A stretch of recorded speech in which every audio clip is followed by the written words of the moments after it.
ইনি হলেন রানু দাস। পাথর প্রতিমা সুন্দরবনে থাকেন। মধু সংগ্রহ করা কিংবা কাঁকড়া ধরাই এনাদের মূল জীবিকার মধ্যে ছিল। প্রতিনিয়ত এই মধু সংগ্রহ কিংবা কাঁকড়া ধরতে গিয়ে প্রত্যন্ত জল জঙ্গলে যেতে হয় এনাদের। আর প্রতি মুহূর্তে পদে পদে ভয় থাকে বাঘের আক্রমণের। বাঘের আক্রমণের এদের প্রাণ যায় এদের স্বামীদের। স্বাভাবিকভাবেই সমাজের মূল স্রোতে ফিরিয়ে নিয়ে আসাই এদের মূল লক্ষ্য।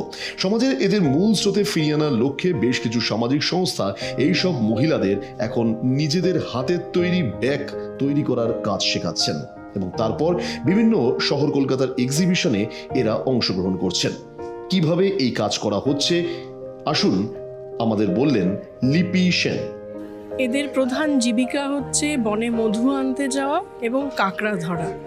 তো সেই জায়গাটায় দেখা যায় যে অ্যাক্সিডেন্টে বেশিরভাগ মানুষেরই ওদের পুরুষরা ক্ষতিগ্রস্ত হচ্ছে। তো সেই পরিবারের মেয়েদেরকে আমরা ওখানে সেলাই শেখাই। মেশিন দেওয়া হয়েছে। এখন আমাদের বর্তমানে 9টা দ্বীপে কাজ চলছে আর তাদেরকে দিয়ে এই ব্যাগগুলো তৈরি করা হয়েছে এবং বিভিন্ন জিনিসপত্র এরা তৈরি করছে এবং সেই পয়সা ওরা লোকাল জায়গায় বিক্রি করে ওদের বাচ্চাদেরও পড়াশোনা শেখাচ্ছে এখন ইংলিশ মিডিয়ামে। তো আমরা এদেরকে একত্রিত করে বিভিন্ন জায়গায় এদের একত্রিত করে এই সেলাই সেন্টারগুলি চালাই। ভীষণই কঠিন একত্রিত করা। তারা তো বিভিন্ন ক্ষেত খামারেও কাজ করে, সেই সময়টা বার করে পরিবারের সমস্ত কিছু করার পর সেলাই শেখাটা প্রথমে খুব কঠিনই কাজ মনে হয়েছে। এখন আস্তে আস্তে অনেকেই এগিয়ে আসছে।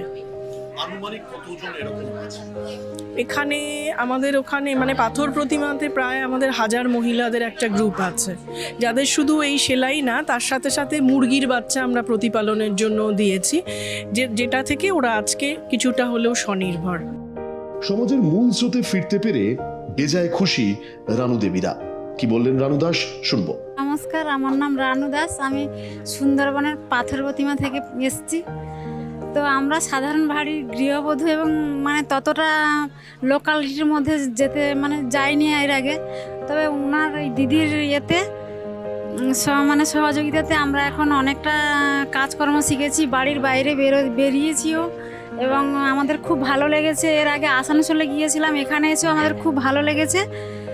আর এরকম কাজের মধ্যে থাকতে আমরা চাই, আরো অন্য কিছু আরো একটু উন্নতিও করতে চাই, নিজেরা স্বনির্ভর হতে চাই। ওই সময় তো একটা ভয় কাজ করে, মানে যখন বাঘের আক্রমণ, সেই সময় একটা ভয় সব সময় কাজ করে। অবশ্যই রয়েছে তো ভয় তো রয়েছে, তবে আগের চেয়ে অনেকটা এখন একটু সেফ মনে হচ্ছে।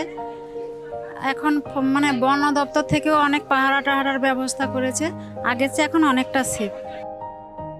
এইভাবেই বেশ কিছু সামাজিক সংস্থা প্রত্যন্ত গ্রাম থেকে আনা মহিলাদের হাতের তৈরি কাজকে সম্বল করে সমাজের মূল স্রোতে তারা ফিরিয়ে আনছেন।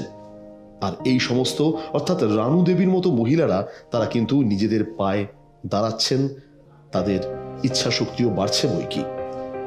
ব্যুরো রিপোর্ট, বাংলার পালস টিভি।